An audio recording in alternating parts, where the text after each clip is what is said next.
Bienvenue sur le podcast Objectif Performance, le podcast pour construire son haut niveau. Toutes les 2 semaines, je vais interviewer des kinés du sport, prépa physique, coach ou autres, qui amènent et accompagnent leurs athlètes au plus haut. On parlera dans la première partie de leur parcours.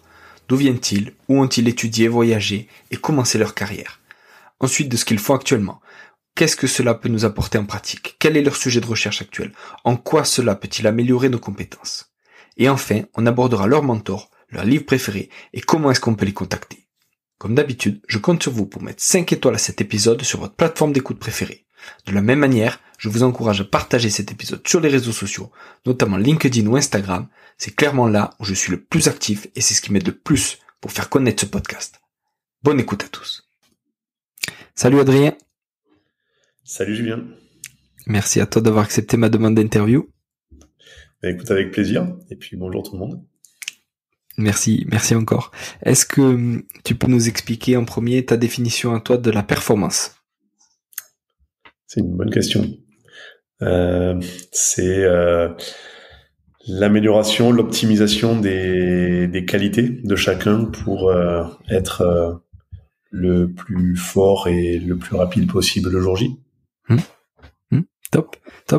Est-ce que tu peux nous expliquer un peu d'où tu viens, où tu as fait des études et qu'est-ce que tu fais maintenant? Alors moi je viens du sud-ouest. On a un peu le même accent, je crois, Julien. Moi c'est le sud-est, moi. Mais non, du coup je viens du sud-ouest. Je suis originaire de l'Aveyron. J'ai grandi dans l'Aveyron. Ok. Et après je suis parti faire mes études du coup sur Toulouse. Donc voilà, où j'ai pas mal, je suis resté une dizaine d'années là-bas. Donc voilà, et puis ça fait maintenant 5 ans que je vis en Haute-Savoie, à côté un petit village à côté d'Annecy. Donc on a voulu se rapprocher un petit peu des montagnes. Super. Et sur Toulouse, alors quelle étude tu as fait? Alors moi j'ai commencé par une licence de management sur Toulouse et après je me suis dirigé sur la partie entraînement sportif après, mais au début c'était vraiment le côté management qui me plaisait, et je trouve que c'est ce qui me plaît aussi maintenant dans ce que je fais, de rejoindre un petit peu ce côté gestion, management d'équipe en fait, et à la fois le côté entraînement. Je trouve que ça peut être assez lié et je trouve ça vraiment intéressant. Donc voilà, donc du coup je suis parti sur la partie après entraînement où j'ai fait combien de temps j'ai une licence d'entraînement sportif, j'ai fait 2 DU, le diplôme université européen de prépa physique qui était sur Lyon, le diplôme aussi universitaire de Cometti à Dijon. Et j'avais fait un diplôme complémentaire de prépa au CESA à côté de Paris, là-dessus, sur la prep. Voilà, et puis après j'ai passé également tous mes diplômes d'entraîneur aussi d'athlétisme, avec justement toute la partie hors stade en spécialité. Voilà, donc voilà un petit peu mon cursus, avec peut-être le regret de pas avoir été assez scolaire jeune, et de vouloir être un petit peu trop dehors, et du coup voilà, de m'éparpiller un petit peu, et puis en fait le regret de pas avoir poussé un peu plus en fait les études, mais bon, c'est toujours en gagnant en maturité qu'on s'en aperçoit. Alors, heureusement beaucoup de gens ont été plus matures que moi plus rapidement, mais du coup voilà, je pensais un petit peu trop des fois à faire du sport pour moi plutôt que de faire trop d'études au début, et c'est maintenant que je regrette un petit peu. Donc ça m'a permis de passer déjà quand même pas mal de choses au niveau théorique, mais aussi en apprenant énormément sur le terrain avec tout ce que je fais maintenant. Et peut-être que si t'avais eu entre guillemets la maturité beaucoup plus tôt, t'aurais pas eu le parcours qui t'a mené là où tu es maintenant, et que tu serais resté presque trop scolaire et t'aurais moins appris sur le terrain. Puis après tu te dirais peut-être à l'inverse, c'est-à-dire j'aurais bien aimé pratiquer plus et refaire les études plus tard, quoi, tu vois. C'est ça, c'est toujours non, c'est pour ça que j'admire en fait, et j'adore suivre un petit peu ce qui se fait au niveau recherche, au niveau lire certains bouquins là-dessus, et j'adore ça. Et de l'autre côté, en fait, ce qui me fait vibrer, c'est le terrain. Et donc Donc du coup, bon voilà, c'est mon parcours. C'est pas peut-être pas le parcours idéal pour d'autres, mais c'est vrai que voilà, ça a été mon parcours là-dessus. Et donc maintenant, j'ai appris par le côté théorique, mais j'apprends aussi beaucoup sur le côté terrain depuis longtemps. Mm. Et même si je suis pas encore très vieux, ça voilà, ça m'a permis de voir quand même pas mal de choses sur différents sports aussi. Et je trouve vachement intéressant parce qu'il faut pas penser que quand on est dans un sport, on a la vérité. Et je pense qu'on a beaucoup à apprendre d'autres sports aussi, d'autres pratiques. Et je trouve que c'est ce qui fait un petit peu après la richesse un petit peu de ce que l'on peut proposer aussi, en ayant vu d'autres choses et en ayant justement côtoyé d'autres personnes, d'autres intervenants qui sont passionnants, donc qui apprennent tout le temps. Donc je pense que bon, comme dans beaucoup de boulot, mais moi, ce qui me plaît énormément, c'est d'apprendre tous les jours et de me remettre en question tous les jours, parce que c'est vrai, quand on est sur le terrain et qu'on voit des fois certaines justement réactions d'athlètes et tout ça, réactions même physiques,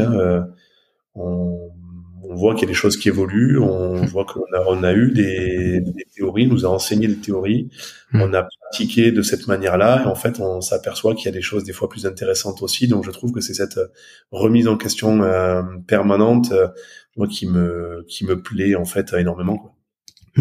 Et justement, alors t'as été un peu dans le rugby aussi. Qu'est-ce que tu as appris entre guillemets au rugby qui te sert maintenant dans le trail, et qu'est-ce que t'es allé voir sur d'autres disciplines qui peut te servir en trail? Alors sur la partie rugby, alors il y a eu vachement la partie du coup, alors par rapport au trail, la partie prépa physique, renforcement musculaire, musculation, vraiment qui est beaucoup plus poussée que dans le trail, parce qu'on sait que dans le trail, ça fait pas longtemps que l'on sait qu'il y a des réels bienfaits en fait à faire, de la force, en musculaire, vraiment de la force. Et encore, c'est pas ancré, je pense, pour tout le monde, parce que je suis tombé il y a pas longtemps sur une vidéo, voilà, où ça m'a fait rire, mais un peu rire jaune en fait, de voir en fait certaines déclarations là-dessus, surtout venant de tel métier. Mais c'est vrai que ça m'a apporté beaucoup sur le côté recherche en fait, sur la partie renforcement musculaire, force, qui m'a beaucoup intéressé, et je pense voilà, faire partie un petit peu des premiers, en fait, des pionniers un peu dans le trail, à vouloir vraiment axer énormément l'entraînement justement là-dessus. Et après, ça m'a apporté aussi beaucoup. Là, voilà, je rentre juste il y a 5 jours des championnats du monde en tant que justement que sélectionneur, enfin que coach de l'équipe de France. Et je pense que justement tout ce côté de sport collectif en fait m'a énormément là-dessus. Et quand je coach l'équipe de France, j'essaye de tourner en fait énormément ce coaching sur la partie équipe et sur les expériences aussi que j'ai eues dans des sports comme le rugby, où l'équipe est très importante. Et donc du coup, c'est vrai que voilà, pour moi c'est vraiment, je pense, ça m'a beaucoup apporté là-dessus. Donc voilà, il y a vraiment ce côté renfo, et il y a le côté après management d'équipe également, qui est je trouve vachement intéressant. Et alors comment t'arrives à des athlètes, on va dire d'un sport individuel, comment t'arrives à leur faire ressentir? Alors est-ce que c'est, je sais pas, par rapport à la nation, par rapport au fait que tu représentes le même pays, ou tu vois, parce qu'ils vont se retrouver sur la même course, ils vont peut-être se tirer la bourre l'un et l'autre. Est-ce que vous avez des stratégies d'équipe en disant, ben voilà, même si vous allez au final vous tirer la bourre, peut-être bosser ensemble tous les deux pour ensuite vous retrouver en duel ou peut-être en trio, et vous tirer et régler ça à la fin, quoi? Alors, il y a des stratégies d'équipe, on en met en place, on a des questionnements, on a des discussions là-dessus, parce que ce sont des discussions, il faut que tout le monde soit d'accord aussi avec les stratégies d'équipe. Après, je pars du principe que on est sur un sport individuel. Un championnat du monde, on a le maillot de l'équipe de France sur les épaules, on est seul avec ce maillot. Ça peut apporter une pression qui peut être très importante et qui peut être néfaste aussi à la performance. Donc en fait, l'équipe va me servir. Et moi, je me sers de l'équipe en donnant en fait une mission aux athlètes pour l'équipe. Mon rôle en fait là-dessus est d'essayer de détourner totalement la pression individuelle en mettant l'objectif majeur qui est l'équipe, en demandant vraiment, en donnant une mission à chaque athlète pour l'équipe, pour que l'athlète en fait puisse vraiment vraiment se focaliser sur son travail pour l'équipe, se focaliser pour aller ramener une médaille pour l'équipe. Et en fait, cette technique-là, cette stratégie-là, va permettre en fait de détourner totalement la pression individuelle que l'athlète va pouvoir avoir, et il n'aura plus l'impression de courir que pour lui, et de pouvoir justement courir pour un groupe, pour offrir une médaille aux copains, aux copines.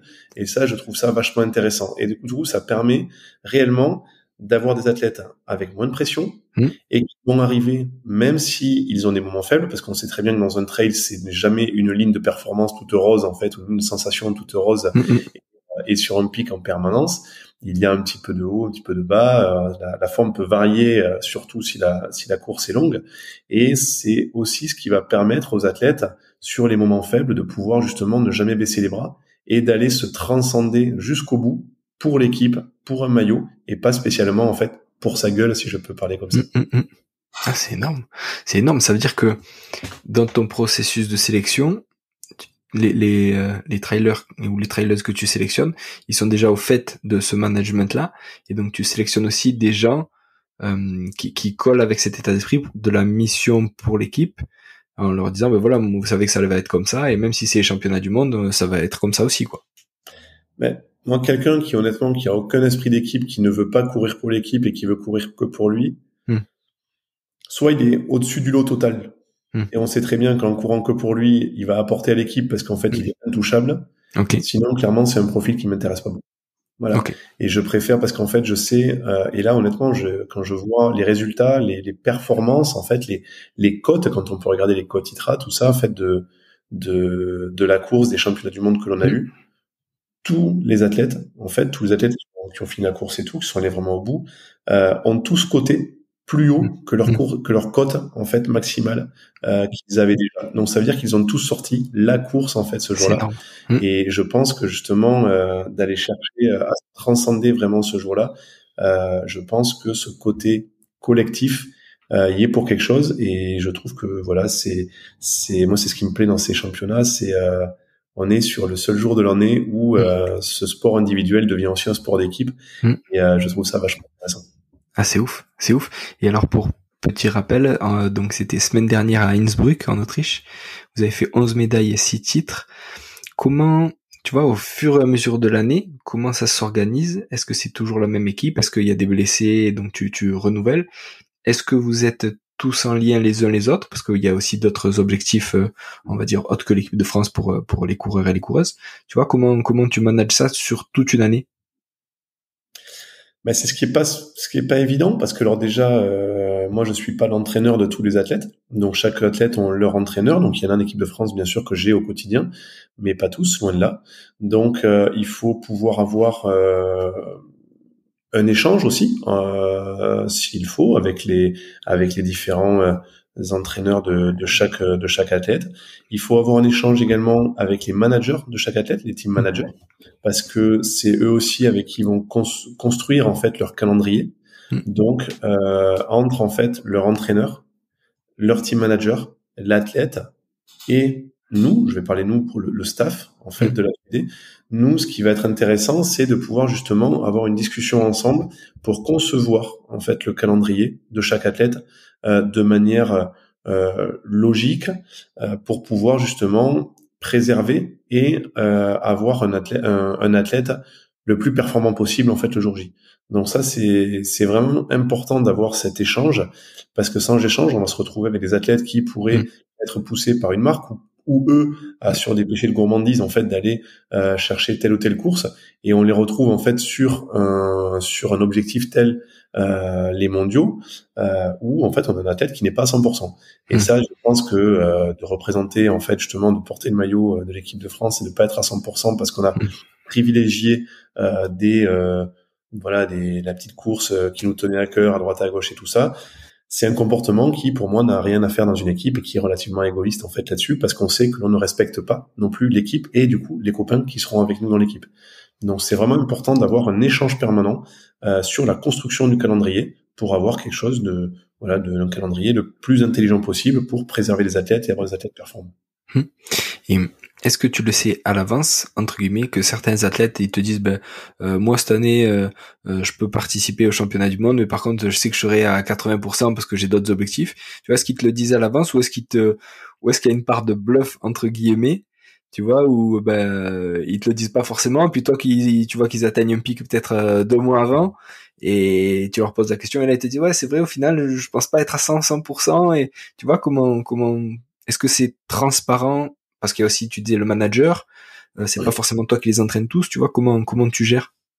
On essaie d'être le plus transparent possible. Après, forcément, on n'est pas à l'abri qu'un athlète cache quelque chose, mais comme on peut l'avoir, moi, je l'ai vu dans le rugby avec des athlètes qui pouvaient se confier au staff médical, mais de surtout jamais rien dire en fait au manager, à l'entraîneur pour pouvoir avoir son maillot le week-end. Et c'est vrai que on l'a dans tous les sports forcément. Après maintenant, on essaye justement, on a un staff avec une énorme confiance aussi dedans, on dialogue énormément. Et on s'appelle beaucoup, même avant quand on n'est pas tout le temps ensemble. Alors sur les stages, on débriefe tous les soirs sur chaque athlète, mais après on dialogue beaucoup aussi avec le staff médical. Donc voilà, c'est une histoire de confiance aussi. Et je pense que c'est quelque chose où moi, si un athlète, je lui fais confiance à 100% et qu'en fait il arrive, il n'est pas à 100% parce qu'il a préféré faire d'autres choses, on peut, c'est un bien grand mot, mais on peut prendre ça aussi comme une petite trahison, en fait. Et ça, c'est quelque chose où que moi, c'est pas quelque chose que j'apprécie beaucoup. Je suis là pour donner énormément en fait pour les athlètes, pour leur faire confiance à 100%. Si on voit qu'en fait ce n'est pas réciproque et que on n'a pas ce respect-là en retour, je vois pas pourquoi je referais confiance en fait à l'athlète. Donc je pense qu'il faut être intelligent là-dessus et pouvoir justement avoir cette transparence et ce dialogue permanent. Et c'est aussi pour ça que j'ai des remplaçants dans l'équipe et qui jouent un rôle super important. C'est pour ça que pour moi là réellement on avait une équipe de 23 et pas de 20 coureurs. Ils sont restés prêts jusqu'au bout. Ils se sont vraiment préparés et c'est le dernier week-end avant la course où on s'est eu et du coup ils ont couru une autre course en leur disant bon voilà, il n'y a pas de blessés, vous ne rentrerez pas. Ils ont couru une autre course, mais jusqu'au bout en fait ils jouent le jeu, ils sont venus au stage, ils se sont donné autant que les autres en fait sur le stage parce qu'ils savent que un remplaçant ça a une vraie importance. Et quand l'an dernier au championnat d'Europe à La Palma j'ai Nico Martin qui a des soucis de genoux et qui du coup on sait que il sera pas 100% le jour J. Il y a une transparence totale avec Nico et Nico du coup on en discute et quelques heures après il vient me voir, il me dit Adri on fait rentrer Kevin à ma place, je serai pas à 100%. Et du coup Kevin Vermeulen rentre dans la course, c'est lui qui fait sa dernière prépa pour la course et il fait 4e des championnats d'Europe. Donc voilà, c'est vraiment, je pense que c'est vraiment important et tout le monde a un vrai rôle en fait dans l'équipe et les remplaçants ne sont pas mis de côté, ce sont des vrais éléments importants de l'équipe. C'est ouf, ça fait vraiment penser au rugby, ce qu'on voit notamment avec l'équipe de France et ce qu'ils appellent les finishers. Et toi, alors personnellement, comment t'as vécu ces championnats du monde? Ça avait l'air d'être hyper intense. Comment tu le gères quand t'es là-bas? Comment tu le gères même avant, sachant que tu vas être à fond pendant plusieurs jours? Et comment tu gères après, tu vois, la redescente, on va dire? Mais avant, on essaie de pas trop se mettre la pression parce qu'il y a plein de choses à gérer. On essaie d'être le plus proche possible des athlètes. On essaie de prendre beaucoup de nouvelles des athlètes. Moi, tout ce que j'entraîne, j'avoue que je suis plusieurs fois par jour sur la plateforme d'entraînement pour voir si chaque entraînement réagit bien, si les cardios sont corrects, on est toujours un petit peu là-dessus. Mais ça, c'est toujours en interne pour ne jamais en fait faire transparaître ça aux athlètes et de surtout pas leur montrer quelconque pression en fait. Et après quand je suis avec eux, j'essaie d'être quelqu'un de très très calme en fait là-dessus et de pas de surtout pas rajouter en fait un stress supplémentaire aux athlètes. Et ensuite quand on est sur place à l'approche de la course, moi je leur propose pour ceux qui veulent, alors du coup on s'aperçoit que c'est une grande majorité, d'avoir des échanges aussi personnels où on reprend le profil de la course, où on discute des jours avant la course, on discute du profil, on fait les plans de nutrition aussi parfois ensemble, ou alors s'ils l'ont fait de leur côté, ils me le présentent pour me dire qu'est-ce que t'en penses, voilà comment je pense la course, voilà je pense ma stratégie de course aussi, comment aborder le parcours, est-ce que je me fie à mon cardio, donc est-ce que telle ou telle zone je respecte telle ou telle zone, enfin voilà, toutes ces choses-là on le regarde en amont. Donc après c'est d'essayer en fait d'arriver dans un moment où on est juste avant la course. Pour moi, c'est vraiment le moment de mise en confiance. Et là, on essaye vraiment de mettre en confiance chaque athlète. On sait qu'un athlète est plus performant quand il est confiant que quand il doute. Donc, on essaie d'être vraiment sur cette période de mise en confiance. Et ensuite, après, je suis sur le bord du terrain. Je suis pas sur les ravitaillements. On a les kinés qui assurent en fait tous les ravitaillements, parce qu'ils ont assuré aussi les derniers soins, les derniers préparatifs. Les petites confessions aussi des fois de chaque athlète, et donc du coup c'est eux qui sont sur les ravitaillements. Donc moi je suis en relation permanente avec les kinés pour donner peut-être des consignes aussi de temps en temps. C'est ce qui s'est beaucoup passé en fait là, donner les consignes selon l'effet de course, où je suis plus des fois à calculer un petit peu les choses en même temps, et je suis aussi sur le parcours pour essayer de booster ou de rassurer en fait sur certains moments en fait les athlètes, ou donner les consignes qu'il faudrait sur la course. Donc voilà un petit peu mon rôle avant et pendant. Après, j'essaye de pas être justement chiant avec eux après, et c'est plus peut-être aussi ma culture du Sud-Ouest, mais j'accorde beaucoup d'importance en fait à ce qu'ils profitent énormément après, et de surtout pas leur parler d'entraînement, d'analyse de suite et tout. Et je veux vraiment en fait qu'ils puissent profiter d'aller boire une bonne bière, même deux s'ils veulent, et vraiment qu'ils profitent. Ils ont beaucoup donné jusque là, et ensuite c'est après tout le monde rentre, mais tout le monde rentre, et là on arrive dans la période un petit peu difficile où comme je t'en parlais en aparté tout à l'heure, mais j'ai toujours une petite phase en fait de dépression, en fait, le temps de sortir de ma bulle, où je pense que ce que l'on vit pendant ces moments-là, entre un petit peu de pression forcément, même si on le montre pas, et les émotions que l'on vit avec un groupe qui est tellement fort en fait, avec qui on partage tellement de choses fortes en fait pendant ce moment-là, que je pense que on a envie de rentrer chez soi, moi j'ai envie de retrouver que ça soit les enfants, ma femme, enfin mais énormément de mal en fait à sortir de cette bulle où ça a été très très fort en fait. Donc du coup il y a ce petit moment de dépression. Après il faut penser à dormir, parce que du coup on dort pas beaucoup quand on est en championnat, et puis après bon, la vie revient très bien, mais c'est cette phase là un petit peu c'est ma phase critique, on va dire, post championnat. Ouais, et ça se comprend tellement, parce que tu dois atteindre des sommets tellement importants, et tu vois, répéter sur quelques jours là, que après même émotionnellement tu dois être vidé. T'as juste envie, je pense, de te mettre dans une chambre noire, de fermer à clé pendant 2 jours, juste manger de temps en temps, et que personne, tu vois, aucune, tu vois, on parlait de sociabilité, tu vois, t'as peut-être envie aucune connexion sociale pendant quelques temps, puis après petit à petit de revenir, quoi. C'est impressionnant, hein.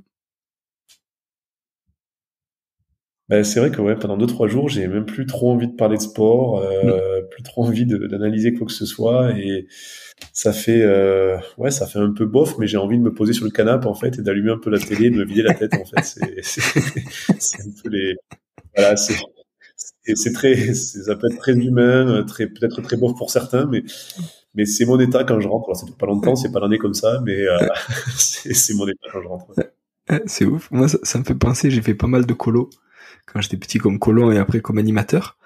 Et tu sais, en colo, t'es tout le temps entouré de monde, ça crie, ça gueule tout le temps, t'as les petits, t'as les grands, etc. Et à chaque fois, les premiers repas après les colos où tu rentres dans ta famille, tu sais, donc ça parle un peu, tu vois, nous, t'es une famille de 5, donc ça parle un peu, mais t'as l'impression, alors ça te fait du bien, et en même temps, il te manque ce brouhaha incessant, et t'as l'impression vraiment que c'est beaucoup, beaucoup, beaucoup plus calme que ce que t'as connu les 2 ou 3 semaines d'avant, quoi. Mais c'est vrai que t'as quelques jours un peu de décompensation, de décompression, et de retour sur terre, quoi.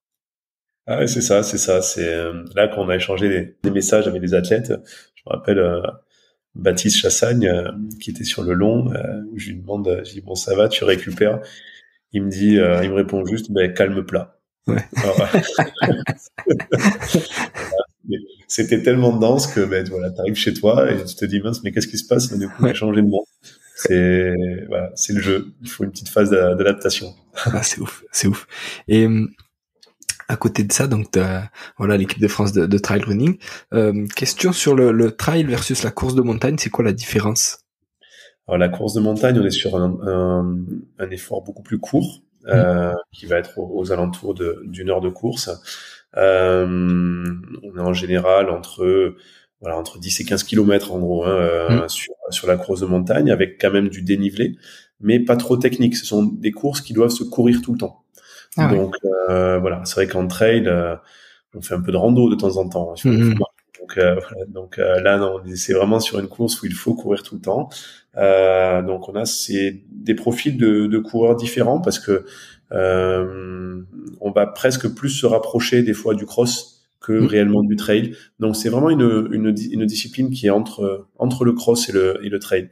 Et c'est vrai que là, on avait en équipe de France, par exemple, on a des trailers en équipe de France de course de montagne, et on a aussi la vice-championne de France de cross qui était aussi qui fait première de l'équipe de France sur course de montagne. Et du coup, on se retrouve voilà sur un format un petit peu entre les deux. Donc des filières un petit peu différentes, et du coup des intensités plus élevées souvent dans la partie course de montagne, et où on est beaucoup plus sur la partie résistance réellement sur la partie trail, surtout si on pousse sur le trail long, où là on est vraiment sur vraiment des notions d'endurance énormément. Et ça veut dire que sur les stages et même sur les championnats, est-ce que c'est toi et ton staff qui les entraînent en lien aussi avec leurs entraîneurs perso, et est-ce que du coup tu splits un peu on va dire chaque séance en fonction des profils et de ce qu'ils vont faire pour les championnats, ou est-ce que tu les fais de temps en temps s'entraîner tous ensemble sur un truc on va dire plus général? Alors moi je m'occupe que du trail, c'est déjà pas mal, mais trail court et trail long, et on a Antonio Gallego qui s'occupe de la partie course de montagne. Okay. Donc du coup, et on est sur des stages différents. Okay. Donc voilà, on visite les régions différentes. Lui va dans les Vosges, moi dans le Cantal, donc on est sur des régions différentes. Donc on n'a pas les stages ensemble. On souhaite faire les stages ensemble l'année prochaine, le stage en France ensemble, parce que on a le championnat d'Europe qui se passera en fait sur Annecy l'an prochain. Donc on souhaite en fait être sur place ensemble aussi pour pouvoir aller reconnaître un petit peu les parcours ensemble. Mais forcément, on n'aura pas les mêmes entraînements, si ce n'est si on va faire un petit footing de récup le soir d'une heure, il y a pas de souci, ils peuvent être ensemble. Mais par contre, sinon on a des entraînements quand même qui sont vraiment différents. Donc c'est vrai que quand on part des fois sur des séances d'entraînement avec des 3 fois 400 mètres de positif en Z4 ou 3 fois 500 mètres, des choses comme ça peut être du coup des choses trop longues en fait pour de la course de montagne, qui vont jouer sur les intensités des fois un petit peu plus hautes en fait, et donc du coup forcément ils seront sur des entraînements un petit peu différents là-dessus. Donc quand on va vraiment travailler de l'aérobie à basse intensité, on peut, forcément, sinon, les coureurs qui préparent un 90 km, on va partir sur des aérobies relativement longues, et sur des entraînements qui peuvent faire des 5 heures d'entraînement, sans problème, 5-6 heures dehors. Eux, bien sûr, ils n'ont pas à faire ça, ils deviendraient des diesels, un petit peu trop diesel, en fait, pour pouvoir après être un petit peu plus explosif sur du court. Donc forcément là on peut pas mettre les entraînements ensemble. C'est passionnant. Et à côté de ça, il y a aussi justement on parlait d'Annecy, il y a le projet Annecy Trail Running. Alors j'avais interviewé Samuel Marafi, donc l'épisode 28. Il y a aussi les collègues Thomas Rosé et Quentin Claire-Piton. Est-ce que tu peux nous expliquer ce que c'est? Est-ce que tu peux nous dire où vous en êtes maintenant? Alors Annecy Trail Running, on l'a monté il y a 3 ans maintenant. Du coup, avec ce qu'on a voulu faire en fait, c'est monter un petit centre de formation avec des copains, et puis en fait on se retrouvait avec des copains qui étaient tous un petit peu dans le milieu sportif et médical ou paramédical, et du coup moi ce qui m'embêtait un petit peu, c'était de voir toujours beaucoup de jeunes, il y a beaucoup de jeunes qui courent sur Annecy, c'est quand même, on est au milieu des montagnes, ça court beaucoup, et de voir beaucoup de jeunes faire n'importe quoi, clairement, en fait, en montagne, de se cramer, de se friser un peu pendant 2 ans sur les réseaux sociaux, et puis derrière on n'en entend plus parler parce qu'en fait ils ont fait n'importe quoi pendant 2 ans parce qu'il fallait montrer comme quoi eux ils étaient capables de faire tant de kilomètres parce qu'ils étaient capables de monter sur cette montagne parce que si, parce que là. Et c'est vrai que c'est un peu la limite, la grosse limite des réseaux sociaux, c'est qu'il faut toujours montrer, c'est un peu, je vais parler crûment, mais cela comparer un peu en permanence, et je trouve ça un peu pitoyable des fois, mais bon, c'est donc on a pas mal discuté du coup avec des copains et on s'est dit mais mince, toi t'es médecin, toi t'es podo, enfin voilà, 2 copains, vous êtes kinés.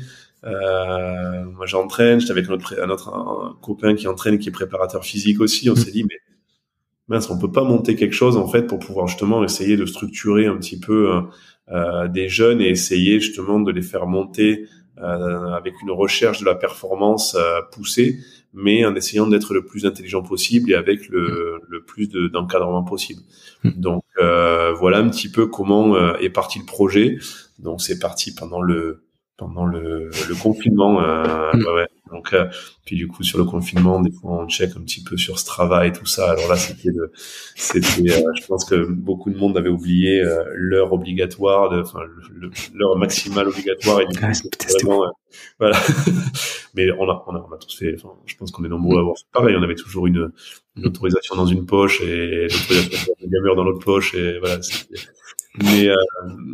Mais du coup voilà, c'était un peu, c'était celui qui allait en faire le plus à chaque fois, parce qu'on avait aussi que ça à faire.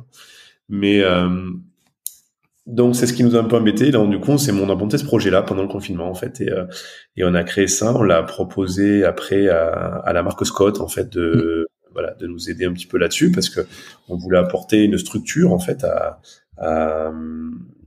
aux jeunes, mais on voulait du coup aussi qu'ils puissent avoir mais un petit peu une aide aussi au niveau matériel, tout ça, et qu'on ait vraiment ce côté vraiment centre de formation pour l'équipe élite en fait de Scott. Voilà. Donc c'est ce que l'on a mis en place, et donc on est toujours justement à travailler là-dessus avec Sam, avec Quentin, avec Clément et Thomas chez les kinés, et avec Pierrick en prep. Donc on essaye de poursuivre ça. Mais c'est pas simple non plus. Ouais. Donc, on fait ça au sein du club d'athlétisme en fait, d'Annecy Athlétisme en fait. Donc du coup où Pierrick et moi sommes entraîneurs là-bas aussi. Donc on fait ça au centre, enfin au club en même temps. Ouais. Top. Et à côté de ça, donc t'es aussi le mari d'Anne-Lise Roussier-Séguré. Du coup, déjà, comment tu gères tu vois ça, ce côté entraînement et ce côté athlète, tu vois, le mélange un peu entre vie pro et vie perso, comment tu le gères? Est-ce que c'est une force, ou est-ce que tu sais partout pour justement pas que ça entre guillemets parasite? Comment tu fais? Alors alors du coup ouais, ma femme court un peu, et c'est vrai que non, je l'ai en fait, enfin ouais, clairement je l'ai un peu mis à la course à pied. Elle était en école vétérinaire quand on s'est rencontrés, ouais. Et elle faisait un petit footing de 10 km le long du canal le long du Touche en fait, à côté de son école véto à Toulouse. Ouais. Et du coup je l'ai mise un petit peu là-dedans, et elle a performé très très vite. Donc elle a un vrai potentiel. C'était pas grâce à moi, hein, c'est qu'elle avait un potentiel voilà, assez hors norme, et du coup je l'ai entraîné. Alors après c'est vrai que forcément on a toujours cette relation qui pourrait être délicate en fait, parce que c'est ma femme, et on sait toujours que, enfin on sait pas, peut-être que c'est que chez moi, je sais pas, mais des fois on est peut-être un peu moins tolérant envers son conjoint, ou voilà. Et on n'a peut-être pas des fois la même patience qu'on pourrait avoir voilà, avec d'autres athlètes, je sais pas. Mais donc c'est vrai qu'à un moment donné j'ai dit écoute, moi j'aimerais qu'on garde que notre côté, enfin notre relation, notre côté intime en fait, et pas notre relation en fait d'entraîneur entraîné. Et j'avais demandé à notre entraîneur du coup de la prendre en main. C'était Pascal Baluchy, voilà, qui j'ai une grande confiance, et du coup j'avais demandé à Pascal de la prendre, et bon, et voilà, Annie c'est quelqu'un qui marche énormément à l'affect, et au bout d'un mois elle me dit bon écoute, est-ce que tu veux pas me reprendre, s'il te plaît? J'ai dit, bah, écoute, ça se passe bien, mais Pascal et tout. Elle me dit, non, mais moi, j'aime bien quand c'est toi qui m'entraînes, mais sinon, après, si tu veux pas, c'est pas grave, il y a pas de souci, mais bon, mais du coup, j'arrêterai, quoi. Enfin, mais non, tu vas pas arrêter, enfin, c'est pas, donc, du coup, j'ai été contraint, de reprendre, voilà, de la reprendre l'entraînement au bout d'un mois. Ouais. Et non, ça se passe très bien. On essaie vraiment de faire la part des choses entre la partie maison et la partie entraînement. Même si des fois, forcément, voilà, c'est difficile. Elle a un boulot qui est pas facile non plus. Elle est vétérinaire rurale, donc elle est derrière les vaches en permanence. Donc c'est un boulot aussi un peu physique où elle fait les gardes la nuit, tout ça. Donc je pense que on essaye de mettre vraiment des barrières entre la partie privée et la partie entraînement, la partie sportive. Après, ça peut être aussi un avantage pour moi dans le sens de la voir au quotidien. C'est-à-dire qu'en fait, c'est un boulot qui est très complexe. Elle bosse entre 50 et 55 heures par semaine. Et du coup, on adapte beaucoup les entraînements un peu en fonction de l'écartement des yeux le matin, quoi. Là, on parle même pas de VFC ou quoi. En fait, on se connaît tellement que j'ai pas besoin à un moment donné, on se disait, voilà, proposer de faire un protocole VFC et tout ça. Elle me dit, écoute, non, je préfère me lever 10 minutes plus tard et manger une partie de plus au petit-déj, du coup, mais elle me dit, tu me connais suffisamment pour savoir si je suis en forme ou pas, si je suis capable de faire cette séance ou pas. Donc, c'est vrai que c'est un vrai avantage pour le moment de pouvoir justement l'avoir, oui, 24 heures sur 24 avec moi et de savoir exactement quand ça va pas en fait.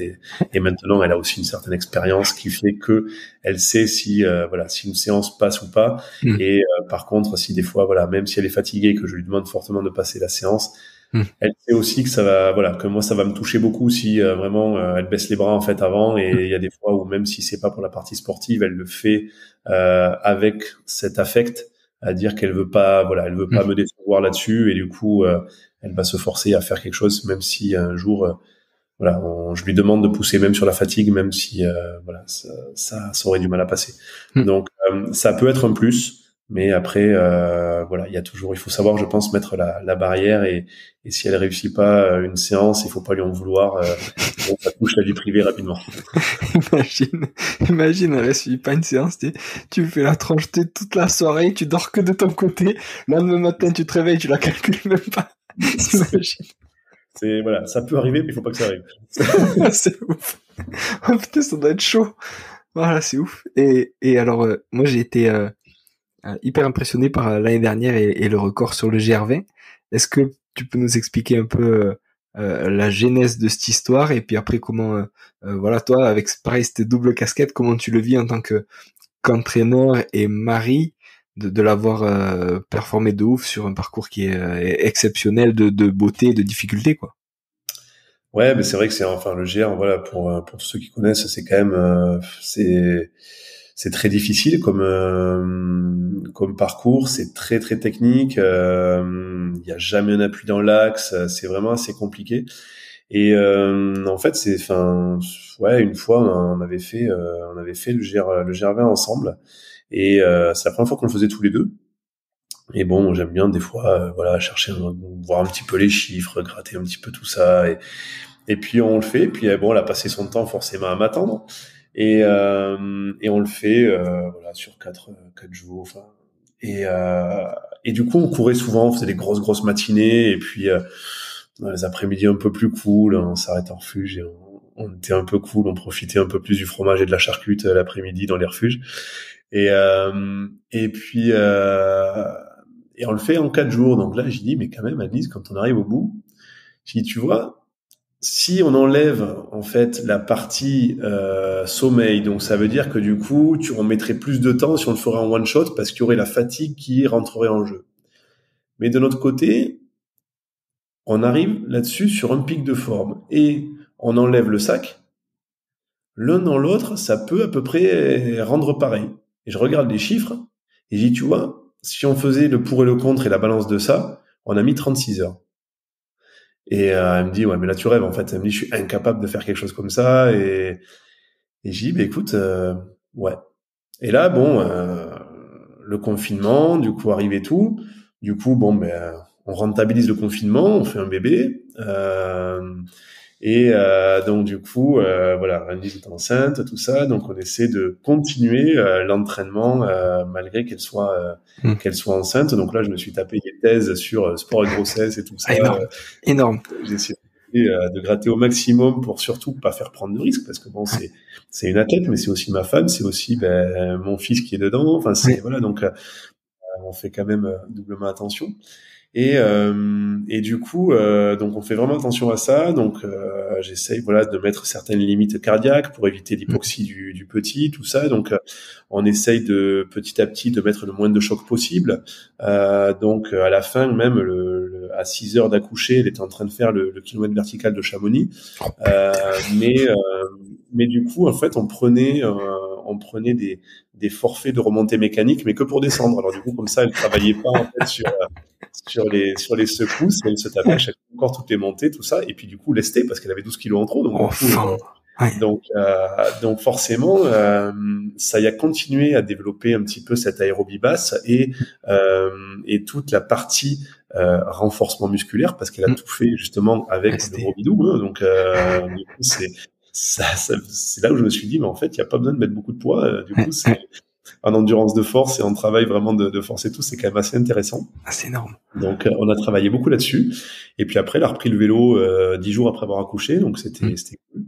Et on a beaucoup travaillé sur le renforcement musculaire là-dessus, donc on a fait beaucoup de renforcement, parce que c'était pas, après il y avait toute la rééducation du périnée, tout ça, il fallait faire quand même très attention, ça reste ça, il faut vraiment pas l'oublier. Et voilà, c'est pas parce qu'on est un mec et on est coach qu'on doit absolument voir que la tête, il faut vraiment voir aussi la vie de femme que va avoir l'athlète aussi par la suite, donc il faut vraiment faire attention. Donc elle était suivie du coup avec une kiné qui est spécialisée que sur le côté Pyrénées là-dessus, et donc du coup après on a travaillé beaucoup en termes de renfort. Elle a repris la partie vélo, la partie course à pied petit à petit. Et au bout de 11 mois postpartum, on s'est lancé le défi du GR20. Elle s'est lancé le défi du GR20. Et là, c'est vrai que non, elle avait jamais fait plus de 100 bornes en fait en courant, donc c'est 173, c'est 12 000 de positifs. Voilà, c'était quelque chose de grandiose, mais je pense que clairement, on a travaillé correctement, faire des gros blocs de foncier sur le terrain aussi, parce qu'elle a dû s'enquiller 5-6 fois le GR quand même avant d'aller le faire réellement sur le record.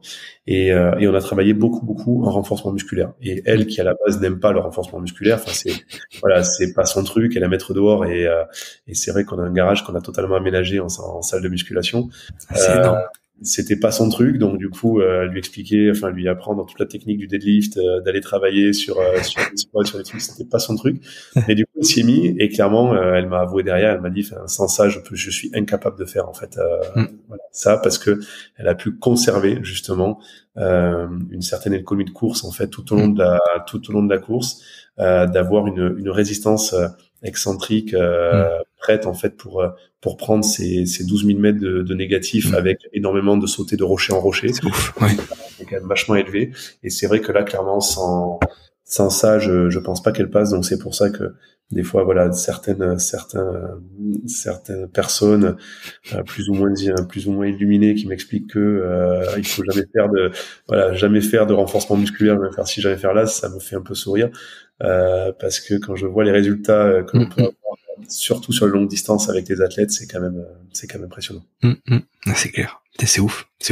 Et alors comment, avec ces multiples casquettes, sur une semaine type, tu vois, à quel moment tu prends la casquette sélectionneur équipe de France, à quel moment tu prends la casquette entraîneur de tes athlètes, à quel moment tu fais un petit trail running, tu vois, c'est toujours pareil, ou tu mixes tout le temps la journée?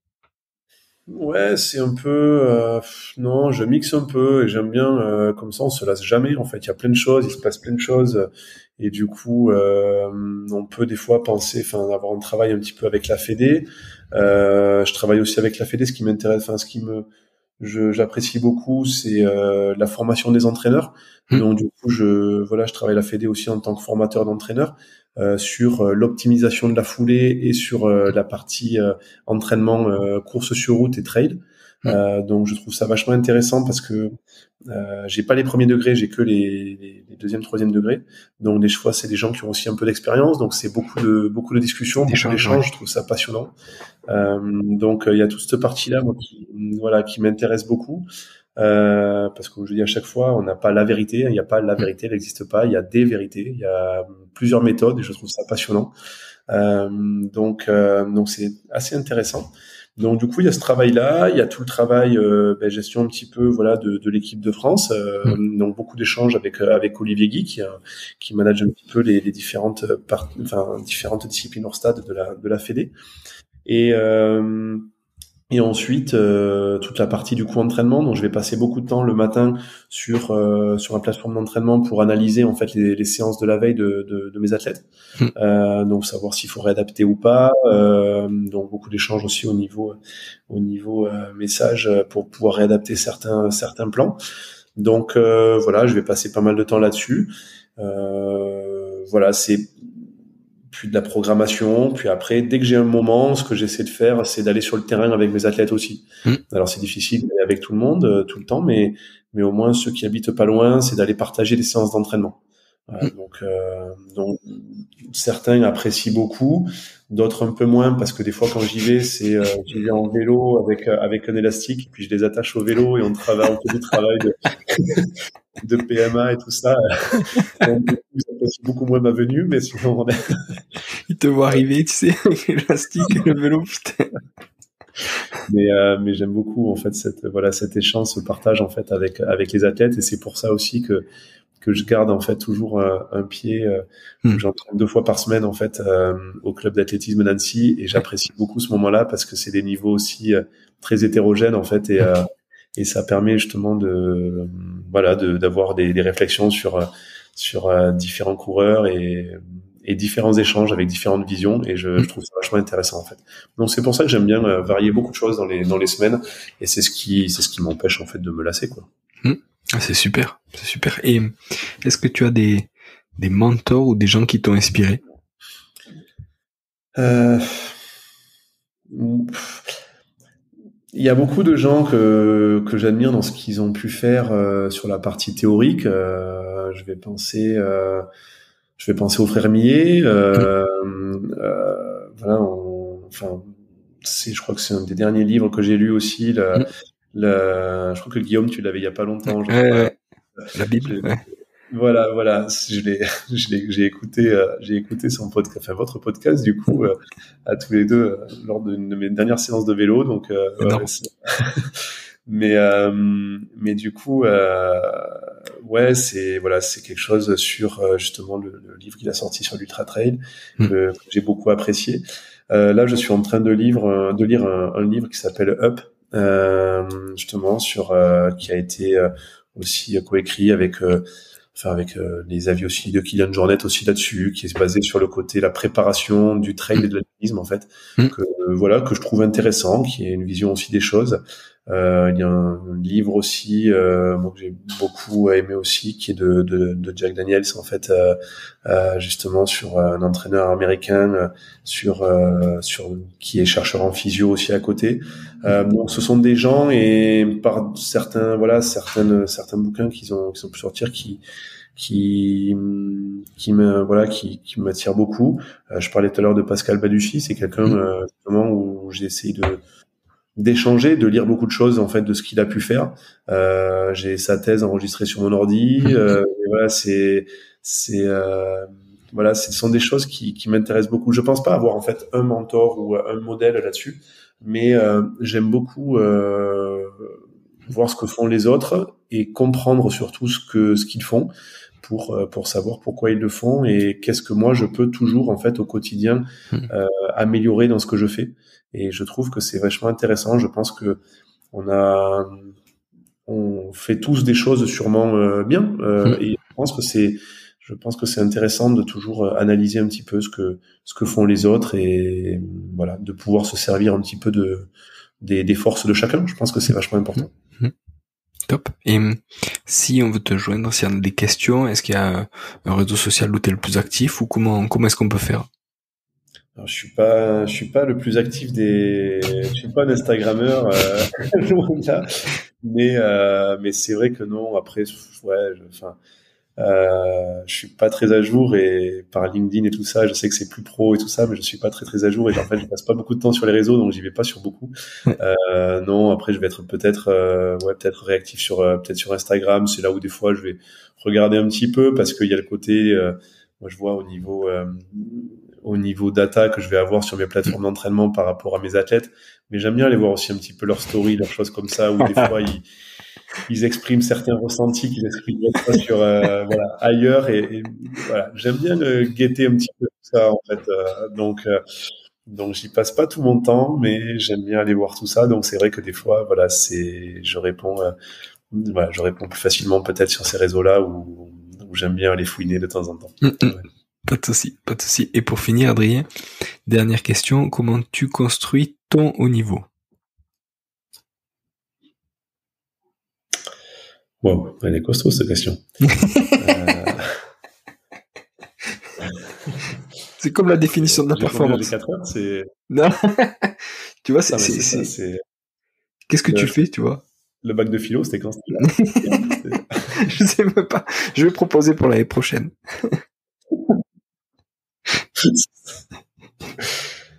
Comment je compose mon haut niveau? Non, pour moi en fait le haut niveau, il se compose dans un équilibre. En fait, s'il n'y a pas d'équilibre, le haut niveau il est bancal et il ne peut pas durer.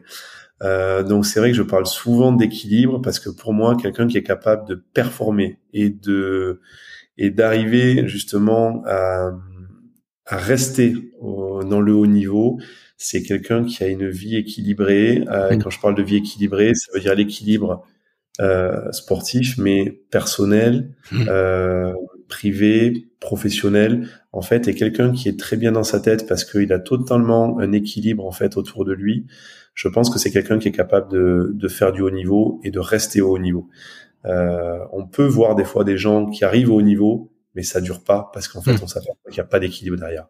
Et ça, je l'ai vu, revu, re-revu, et c'est vraiment, c'est pour ça que pour moi, il y a les méthodes d'entraînement, il y a tout ça, le sérieux qu'on va mettre à l'entraînement. Ça, bien sûr, c'est le haut niveau.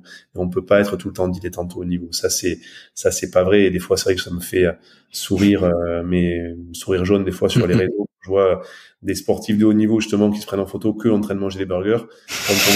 Quand on connaît ces sportifs, on sait très bien qu'ils mangent pas des burgers tout le temps. Mais c'est toujours l'image qui est toujours sympa à mettre sur les réseaux. Ça fait vibrer certains jeunes, c'est cool. Mais voilà, il faut relativiser tout ça et c'est ce que des fois j'explique aussi à mes jeunes. Mais je pense que voilà, quelqu'un qui a un équilibre total, qui est serein en fait, c'est quelqu'un qui est capable de faire du haut niveau et longtemps. Top, impeccable. Adrien, merci beaucoup. Merci beaucoup, Julien. Et peut-être à bientôt pour un autre épisode. Ben écoute, ouais, je te souhaite le meilleur pour toi et puis bonne journée à tout le monde. Salut, à plus. Merci, bye bye. Voilà, merci d'être allé au bout de cet épisode. J'espère que vous êtes régalés autant que moi.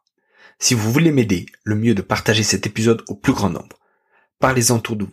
Débriefez-le avec vos collègues en live ou sur les réseaux. Qu'en avez-vous retenu? En quoi cet épisode peut vous aider à construire votre haut niveau? N'hésitez pas non plus à me faire un retour ou à me proposer des personnes à interviewer. Je répondrai avec plaisir. À très bientôt pour un nouvel épisode.